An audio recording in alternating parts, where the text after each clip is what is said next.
నమస్కారం VS9 news కి స్వాగతం. హెడ్లైన్స్ చూద్దాం.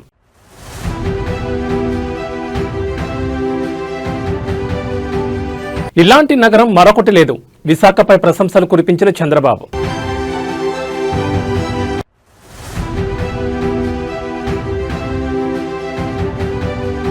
ఢిల్లీ హైకోర్టును ఆశ్రయించిన AP deputy CM. Personal rights కోసం ధర్మాసనాన్ని ఆశ్రయించిన పవన్ కళ్యాణ్.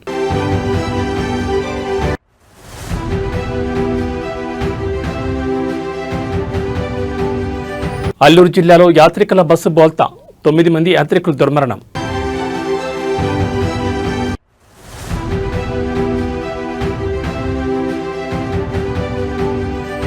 సిట్ ఎదుట లొంగిపోయిన ప్రభాకర్ రావు.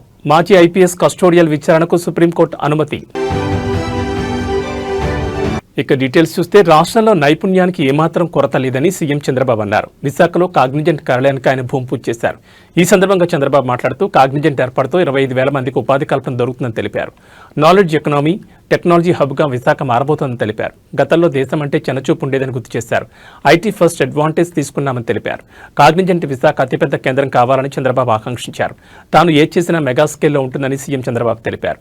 విశాఖ లాంటి అందమైన నగరం మరొకటి లేదని చంద్రబాబు వ్యాఖ్యానించారు. కాగ్నిజెంట్ ప్రధాన కార్యాలయాన్ని విశాఖకు మార్చాలని కంపెనీ సీఈఓను కోరానని వెల్లడించారు. త్వరలోనే అది సాధ్యమవుతుందని నమ్మకం ఉందని తెలిపారు. వరల్డ్లో నడుస్తున్న టాప్ 10 కంపెనీలను భారతీయులు నడిపిస్తున్నారని చెప్పారు. రియల్ టైంలోనే కంపెనీలకు క్లియర్ ఇస్తామని చంద్రబాబు తెలిపారు.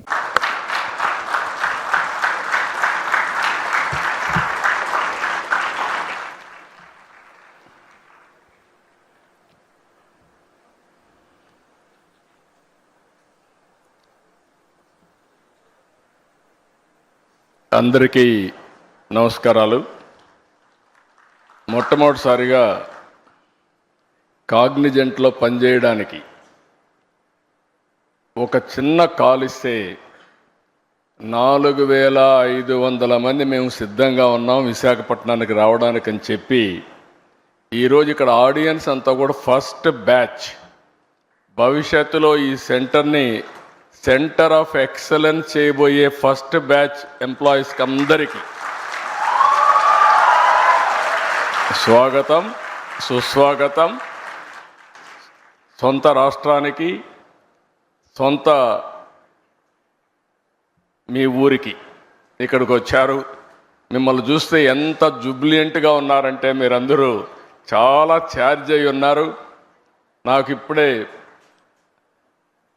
Chief executive officer Cognizant Ravikumar garu, president operations, chairman managing director Cognizant of India Rajesh Varrier garu, president Americas Cognizant Surya Gummadi garu, honourable minister Nara Lokesh garu, honourable minister Bala Veeranjaneya Swamy garu, member of parliament Mathukumilli Sri Bharat garu, honourable MLA Ganta Srinivasarao గారు, APIAC చైర్మన్ మంతెన రామరాజు గారు, secretary IT and also electronics and communications Bhaskar గారు, collector Harendra హిరా Prasad గారు, ఈ కార్యక్రమానికి వచ్చిన పెద్దలందరికీ నమస్కారాలు. ఇప్పుడే నేను రవికుమార్ గారితో మాట్లాడుతున్నా. ఆయనే చెప్పాడు, ఆయన తల్లి మదర్ వచ్చి Srikakulam, grand mother Srikakulam, mother grand mother ఇక్కడే ఉంటారు, బ్రదర్ కూడా ఇక్కడే పనిచేస్తున్నాడు. ఇప్పుడు రాబోయే రోజుల్లో ఈ కంపెనీ హిస్టరీ కూడా చూస్తే చాలా ఫాస్ట్ గ్రోయింగ్ కంపెనీ. ఈరోజు మనం చూసి 94లో ఈ కంపెనీ ఇన్హౌస్ టెక్నాలజీ, ఆ రోజు ది డన్ బ్రాడ్ స్ట్రీట్ కార్పొరేషన్కి ఇన్హౌస్ కంపెనీ. అక్కడి నుంచి 98లో దీన్ని సెపరేట్ చేసి 96లో సెపరేట్ చేసి 98లో ఫస్ట్ టైం పబ్లిక్ ఇష్యూకి వెళ్ళారు. ఎంత ఫాస్ట్గా గ్రో అయ్యారంటే ఈరోజు ప్రపంచం అంతా వెళ్ళారు. ఇండియాలో అయితే సంగారెడ్డి జిల్లా సదాశివపేట కంకోల్లోని ఓక్సెస్ యూనివర్సిటీ సందర్శన సందర్భంగా అక్కడ విద్యార్థులతో కలిసి Telangana CM Revanth Reddy football practice చేశారు. ఫుట్బాల్ తనకిష్టమైన ఆటని, టీమ్ స్పిరిట్ ప్రదర్శించాల్సిన క్రీడని తెలిపారు. తెలంగాణ టీంకు లీడర్గా 4 కోట్ల ప్రజలను గెలిపించాలన్న తపన నిత్యం తనలో ఉంటుందని ఎక్స్ వేదికగా రేవంత్ ట్వీట్ చేశారు.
ఆంధ్రప్రదేశ్ ఉప ముఖ్యమంత్రి పవన్ కళ్యాణ్ వ్యక్తిత్వ హక్కుల ఉల్లంఘనకు సంబంధించి ఢిల్లీ హైకోర్టును ఆశ్రయించారు. తన పర్సనల్ రైట్స్ కాపాడుకోవడానికి న్యాయస్థానంలో పవన్ తరపు న్యాయవాది దాఖలు చేసిన పిటిషన్పై విచారణ జరిపింది హైకోర్టు. ఈ సందర్భంగా సోషల్ మీడియా సంస్థలకు కీలక ఆదేశాలు జారీ చేసింది. అయితే పవన్ కళ్యాణ్ వ్యక్తిత్వ హక్కులను ఉల్లంఘించే విధంగా సోషల్ మీడియా ప్లాట్ఫామ్లలో ప్రచారం జరుగుతోందని పిటిషన్లో పేర్కొనడంతో ఈ అంశంపై తక్షణ చర్యలు తీసుకోవాల్సిన అవసరం ఉందని ఢిల్లీ హైకోర్టు పేర్కొంది. వ్యక్తిత్వ హక్కులను కాపాడడం అత్యంత అవసరం. హక్కుల ఉల్లంఘనలకు పాల్పడిన సోషల్ మీడియా అకౌంట్లపై వారం రోజుల్లో చర్యలు తీసుకోవాలని ఆయా కంపెనీలకు కోర్టు ఆదేశాలు జారీ చేసింది. అలాగే పవన్ తరపు న్యాయవాది 2 రోజుల్లోగా ఈ ఉల్లంఘనకు సంబంధించిన వివరాలు, లింకులు, స్క్రీన్ షాట్లు తదితర సమాచారాన్ని సోషల్ మీడియా సంస్థలకు అందజేయాలని హైకోర్టు స్పష్టం చేసింది. ఈ వివరాలు అందిన వెంటనే ఆ కంపెనీలు తగిన చర్యలు తీసుకోవాలని తెలిపింది. ఇక ఈ కేసు తదుపరి విచారణను డిసెంబర్ 22కి వాయిదా వేసింది. పుట్టపర్తి నారాయణాచార్యులు గారు రచించిన శివతాండవ కావ్యం పుట్టిన నేల, రచించిన నేల, తెలుగు భాష విలువను పెంచిన నేల, ఆడినమ్మ శివుడు పాడినమ్మ భవుడు అని శివతాండవాన్ని వినిపించిన నేల. ఈ నేల ఒక పుట్టపర్తి నారాయణాచార్యులు, కవి, బళ్ళారి రాఘవ గారు లాంటి నాటకరంగ రచయిత, నటుడు, విధాన్ విశ్వం లాంటి మహానుభావులు, గజ్జల మల్లారెడ్డి గారి లాంటి కవులు, ఇలాంటి వాళ్ళందరూ పుట్టిన నేల. ప్రతి రాయలసీమ కవులు, కళాకారులు అనేది ఋతువులు ఎన్నైనా మా రాళ్లసీమకి ఒకటే ఋతువు, కరువు ఋతువు. కాలాలు ఎన్నైనా మా రాయలసీమకి ఒకటే కాలం, ఎండాకాలం. దాన్ని మనం రూపుమాపే ప్రయత్నం చిత్తశుద్ధితో చేస్తోంది. పరిశ్రమలు, ఉద్యాన పంటలు, సాగునీటి ప్రాజెక్టులు మొదలైనవి చేపట్టి రాయలసీమని రతనాల సీమగా మార్చే దిశలోనే ఈ రోజున మేమందరం గౌరవ ముఖ్యమంత్రి గారి చంద్రబాబు నాయుడు గారి నాయకత్వంలో మీ ముందుకున్నాం. ఈ సూపర్ 6 కార్యక్రమం ఇన్ని వేల కోట్లు ఆర్థిక ఇబ్బందుల నుండి వీటన్నిటినీ ముందుకు తీసుకురాగలుగుతున్నామంటే మీ భవిష్యత్తు కోసం, యువత భవిష్యత్తు కోసం, మహిళల భవిష్యత్తు కోసం, ప్రతి ఆంధ్రప్రదేశ్ లో ఉన్న ప్రతి ఒక్కరూ బాగుండాలి, మీరు ఆనందంగా ఉండాలి. మీరే అన్నారు, ఆ రోజు మేము అడిగాం, రాష్ట్రం బాగుండాలి, యద్భావం తద్భవతి. మీరు ఎలా ఆలోచించారో మేమందరం కలిసికట్టుగా పార్టీలు వేరైనప్పటికీ రాష్ట్ర హితువు, రాష్ట్ర శ్రేయస్సును దృష్టిలో పెట్టుకొని ఈ రోజున మీ ముందుకొచ్చి ఇంత ఘన విజయంగా, ఇంత దిగ్విజయంతో ఈ సూపర్ 6 కార్యక్రమాన్ని మీ ముందుకు తీసుకొచ్చాం. దీని సూపర్ 6 కార్యక్రమానికి సంబంధించి భవిష్యత్తు రాయలసీమ వెనుకబాటుతనం గురించి, దానికి నీటి సౌకర్యాల గురించి, పారిశ్రామిక గురించి గౌరవ ముఖ్యమంత్రి గారు మాట్లాడతారు.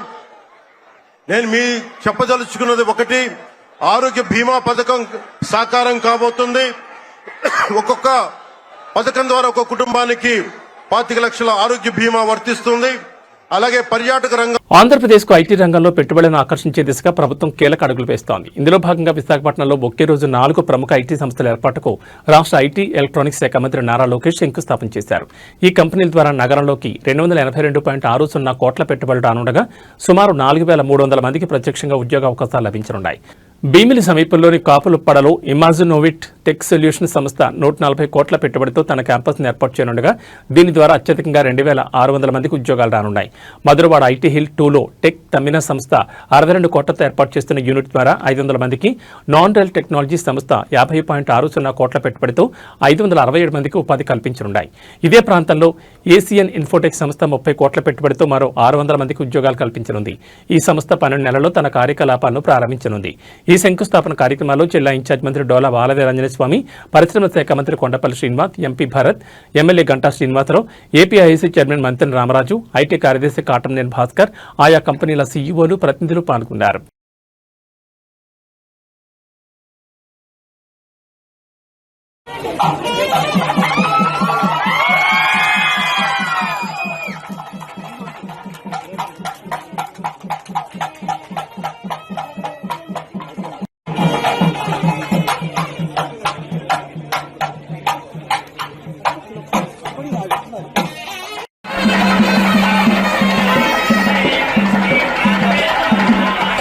అల్లూరు సీతారామరాజు జిల్లా చింతూరు మారేడుమల్లి ఘాట్ రోడ్లో తులసిపాకాలు రాజుగారి మెట్ట సమీపంలో ఈరోజు తెల్లవారుజామున ఘోర రోడ్డు ప్రమాదం జరిగింది.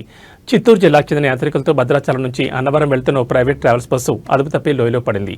ఈ విషాద ఘటనలో ప్రాథమిక సమాచారం ప్రకారం 9 మంది మృతి చెందగా 20 మందికి పైగా ప్రయాణికులకు తీవ్ర గాయాలయ్యాయి. వీరిని చింతూరు ప్రభుత్వ ఆసుపత్రికి, మరికొందరిని భద్రాచలం ఏరియా ఆసుపత్రికి చికిత్స నిమిత్తం తరలించారు. ప్రమాద సమయంలో బస్సులో 2 డ్రైవర్లు సహా దాదాపు 37 మంది యాత్రికులు ఉన్నట్టు తెలుస్తోంది. దట్టమైన పొగమంచు వలన తక్కువ దృశ్యమానత కారణంగా డ్రైవర్ నియంత్రణ కోల్పోవడం వల్ల ప్రమాదం జరిగి ఉండొచ్చని పోలీసులు అనుమానిస్తున్నారు. సహాయక చర్యలు కొనసాగుతున్నాయి. ఉన్నతాధికారులు, పోలీసులు ఘటనా స్థలానికి చేరుకుని సహాయక చర్యలను పర్యవేక్షిస్తున్నారు. ఈ ప్రమాదంపై ఏపీ ముఖ్యమంత్రి చంద్రబాబు, ఉప ముఖ్యమంత్రి పవన్ కళ్యాణ్, మంత్రులు నారా లోకేష్, వంగల్పూడి అనిత తదితరులు తీవ్ర దిగ్భ్రాంతిని వ్యక్తం చేశారు. బాధిత కుటుంబాలను అన్ని విధాలా ఆదుకుంటామని సీఎం హామీ ఇచ్చారు.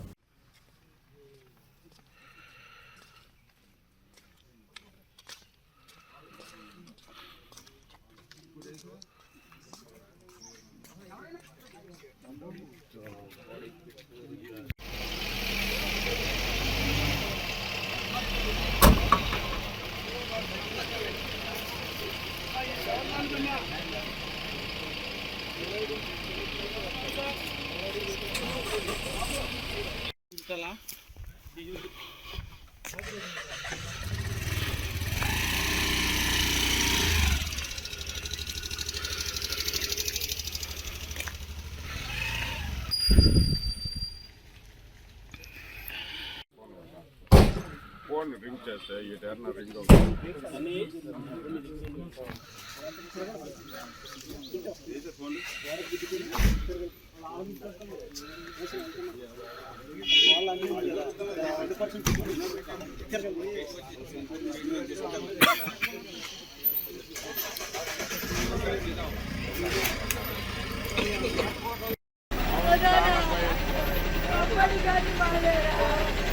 భయపడిపోతాడే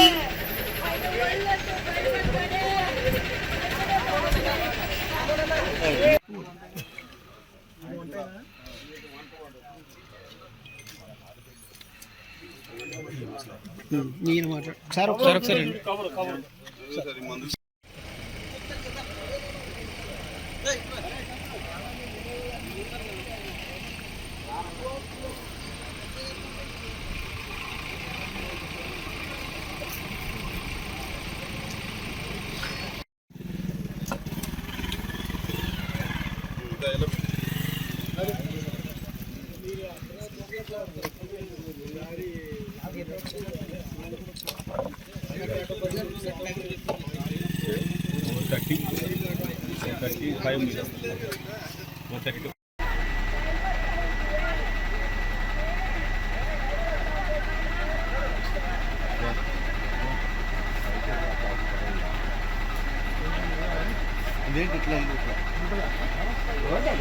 వెనక్కి వచ్చింది వెండి.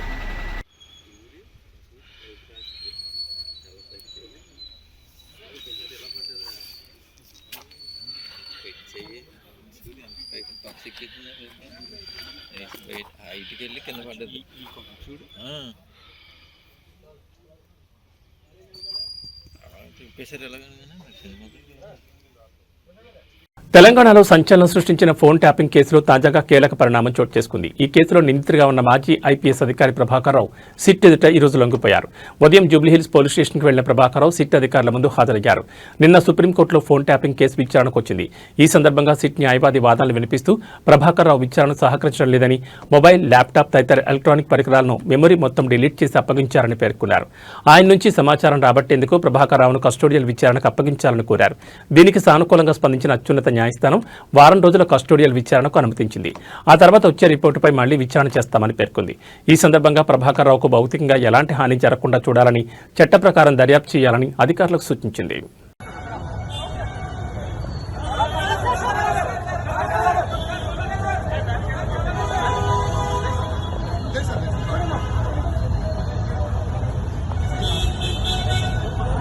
దువ్వాడ మాధురి శ్రీనివాస్ మరోసారి వార్తల్లో నిలిచారు. తాజాగా మరో వివాదంలో చిక్కున్నారు. పార్థసారథి అనే వ్యక్తి అనుమతి లేకుండా బర్త్డే పార్టీ నిర్వహించారు. అతని పుట్టినరోజు సందర్భంగా రాత్రి ద పెండెంట్ ఫామ్ హౌస్లో పార్టీ అరేంజ్ చేశారు. ఈ పార్టీ సందర్భంగా దువ్వాడ శ్రీనివాస్ మాధురులను పార్థసారథి ఆహ్వానించారు.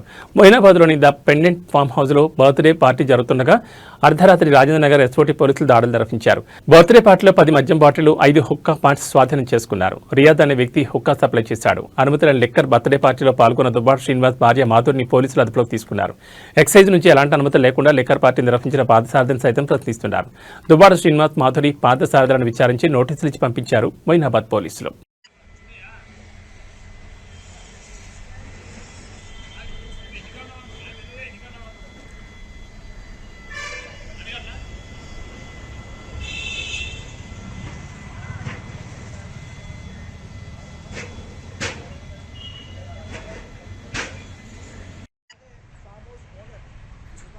పైన కూడా కేసు నమోదు చేశారు, వెరిఫికేషన్ చేశారు. తర్వాత వీరి నుంచి వాళ్ళ ఆధారాలు వివరాలు సేకరించిన తర్వాత వారిని తీసుకెళ్ళలేదు. సో మద్యం మత్తు ఉండడం, అలాగే బర్త్డే పార్టీ ఈవెంట్ అనేది పోలీసుల ఇటు ఎక్సైజ్ పోలీస్ నుంచి కూడా ఎలాంటి అనుమతి లేదు. సో ప్రస్తుతం మనం చూడొచ్చు అంటే pendant farm house Rajendra SOT పోలీసులు అర్ధరాత్రి రైడ్ చేసి ఈ దువ్వాడ మాదిరి బర్త్డే పార్టీ ఎక్కడైతే నిర్వహిస్తున్నారో అలాగే పార్థసారథి కూడా అది ఇన్వైట్ చేశారు. ప్రస్తుతం అయితే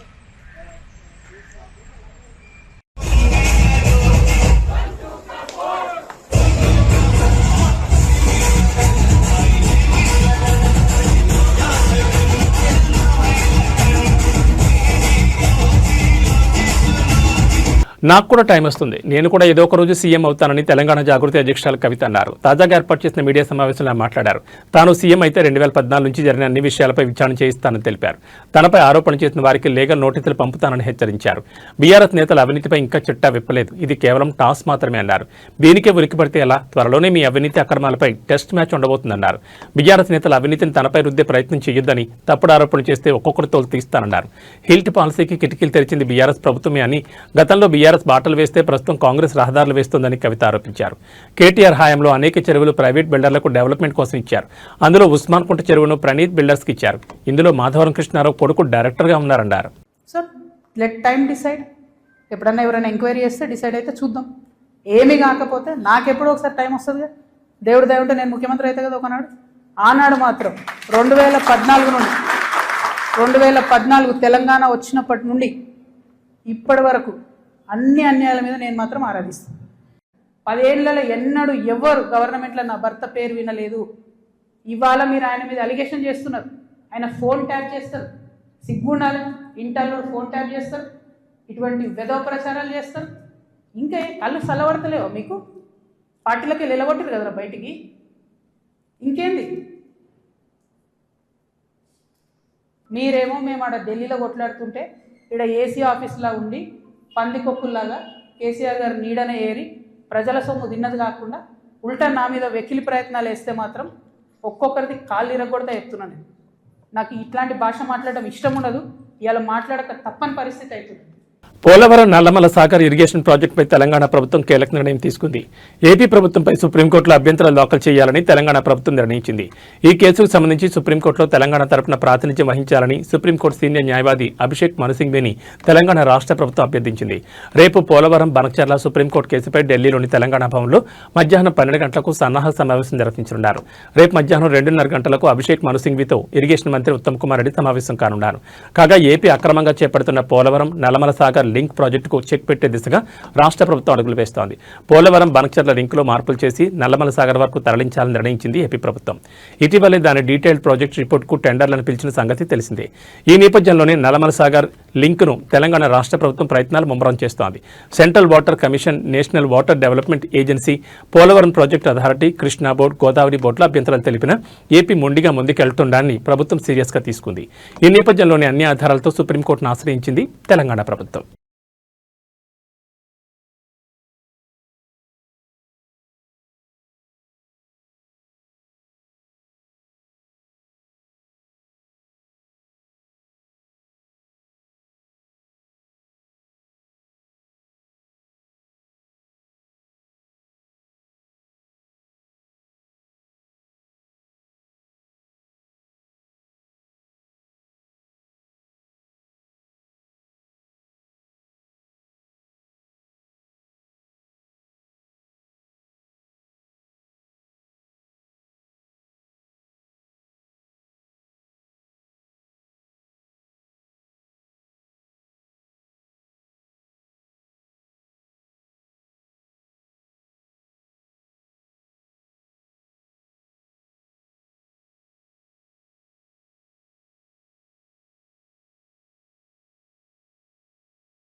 నెల్లూరు జిల్లాలో సంచలనం సృష్టించిన లేడీ డాన్ అరుణపై పోలీసులు కఠిన చర్యలు తీసుకున్నారు. ఆమె నేర చరిత్ర దృష్ట్యా ప్రివెంటివ్ డిటెన్షన్ యాక్ట్ను ప్రయోగించారు. అరుణతో పాటు మరో 2 రౌడీ షీటర్లపై కూడా ఇదే చట్టం కింద కేసులు నమోదు చేసి ముగ్గురిని నెల్లూరు నుంచి కడప కేంద్ర కారాగారానికి తరలించారు.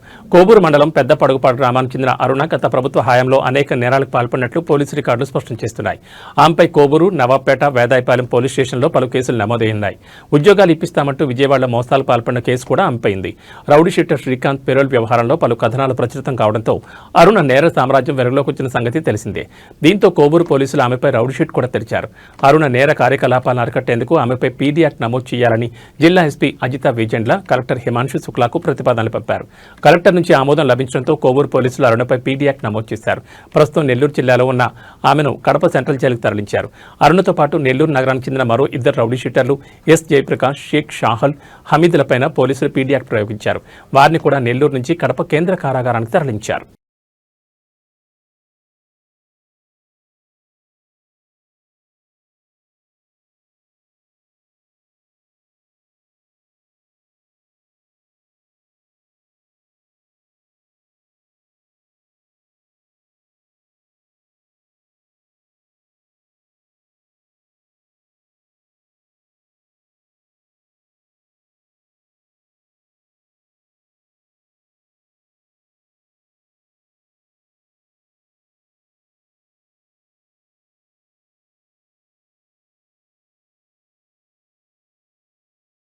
మహబూబాబాద్ జిల్లా సోమ్లా తాండాలో నిన్న జరిగిన సర్పంచ్ ఎన్నికల ఫలితాల అనంతరం తీవ్ర ఉద్రిక్తత చోటు చేసుకుంది. ఎన్నికల్లో ఓటమి పాలైన కాంగ్రెస్ అభ్యర్థి కౌసల్య తరపున ప్రచారం చేసిన కార్యకర్తలు ఓటర్లను ప్రశ్నిస్తూ చేసిన హల్చల్ కలకలం రేపింది.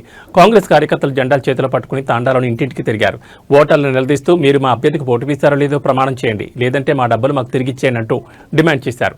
ఎన్నికల సమయంలో తాము ఖర్చు చేసిన డబ్బులు తిరిగి చెల్లించాలని డిమాండ్ చేయడంతో తాండాలో గందరగోళ పరిస్థితి ఏర్పడింది. ఈ చర్య స్థానికుల్లో ఆందోళన కలిగించింది. సమాచారం అందుకున్న పోలీసులు వెంటనే సోమ్లా తాండాకు చేరుకున్నారు. కార్యకర్తలను నియంత్రించి పరిస్థితి అదుపులో తెచ్చేందుకు ప్రయత్నించారు. పోలీసుల రంగప్రవేశంతో తాండాలో నెలకొన్న అలజడి కాస్త సద్దుమణిగింది.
ఇప్పుడు ఎందుకు తిరుగుతారు మాట వీళ్ళు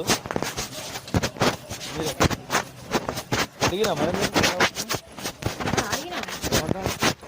ఏమడగలేదు.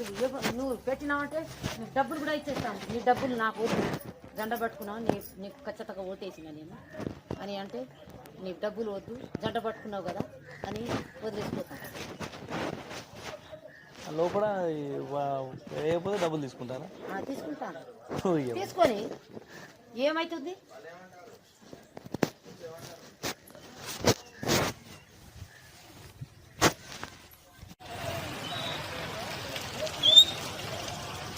కొట్టు సామి మళ్ళీ పోతే దొరకదు.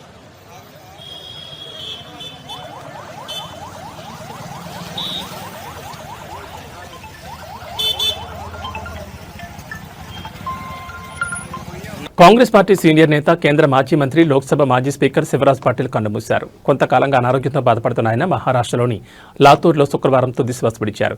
తన సుదీర్ఘ రాజకీయ జీవితంలో ఎన్నో కీలక పదవులను అలంకరించిన శివరాజ్ పాటిల్ దేశ రాజకీయాల్లో తనదైన ముద్ర వేశారు. 1972లో లాతూర్ నియోజకవర్గం నుంచి ఎమ్మెల్యేగా ఎన్నికైన తన రాజకీయ ప్రస్థానాన్ని ప్రారంభించిన శివరాజ్ పాటిల్ రాష్ట్ర అసెంబ్లీ స్పీకర్ కూడా పనిచేశారు. 1980లో తొలిసారి లాతూర్ నుంచి లోక్సభకు ఎన్నికై జాతీయ రాజకీయాల్లోకి ప్రవేశించారు. అప్పటి నుంచి 1999 వరకు వరుసగా 7 సార్లు అదే స్థానం నుంచి ఎంపీగా గెలుపొంది రికార్డు సృష్టించారు.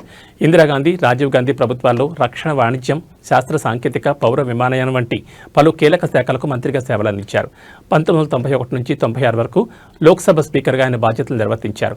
ఆయన హయాంలోని పార్లమెంటరీ లైబ్రరీ భవన నిర్మాణం, లోక్సభ కార్యకలాపాల ప్రత్యక్ష ప్రసారం వంటి ముఖ్యమైన సంస్కరణలు జరిగాయి. 2004లో యూపీఏ ప్రభుత్వంలో కేంద్ర హోంమంత్రిగా బాధ్యతలు చేపట్టిన శివరాజ్ పాటిల్ 2008లో ముంబైలో జరిగిన 26/11 ఉగ్రదాడులకు నైతిక బాధ్యత వహిస్తూ తన పదవికి రాజీనామా చేశారు. ఆ తర్వాత 2010 నుంచి 2015 వరకు పంజాబ్ గవర్నర్గా, చండీగఢ్ అడ్మినిస్ట్రేటర్గా కూడా ఆయన సేవలందించారు.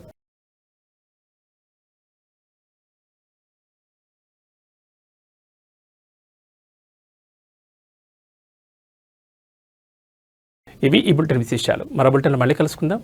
నమస్కారం.